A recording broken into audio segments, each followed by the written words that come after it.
María. Yo soy un técnico de un gimnasio en Zaragoza. Y yo soy maestra en un cole. Entonces nosotros hemos decidido quedarnos en casa. Todo va a salir bien. Soy Nacho, algunos me conoceréis como Pincho, de animador del equipo de baloncesto Casa de Monzaragoza.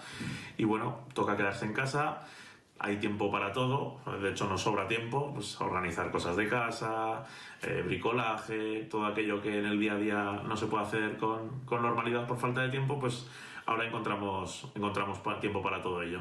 El puzzle lo llevamos así, empezamos a hacerlo el sábado y como creo que hoy se terminará, ya tengo preparada la máquina de coser para seguir cosiendo y haciendo cosas. Yo en mi caso aprovecho pues para ver series, para ver películas, para también chatear con los amigos que no nos vemos desde hace unos días, para jugar a las consolas también y bueno, sobre todo para hacer trabajos de la universidad, que viene muy bien estas 2 semanas, y también hemos tenido clases telemáticas, ¿no?, de la universidad. Apretar los dientes, que aún queda un poquito de tiempo, ¿vale? Vamos a ser pacientes y a tener sobre todo algo de humor. Bueno, un abrazo. Un beso. Chao. ¡Mua! Hasta luego.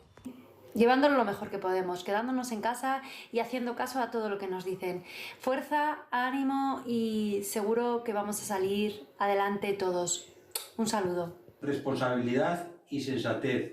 Y entre todos lo vamos a parar. Seguro que lo conseguimos. Un abrazo.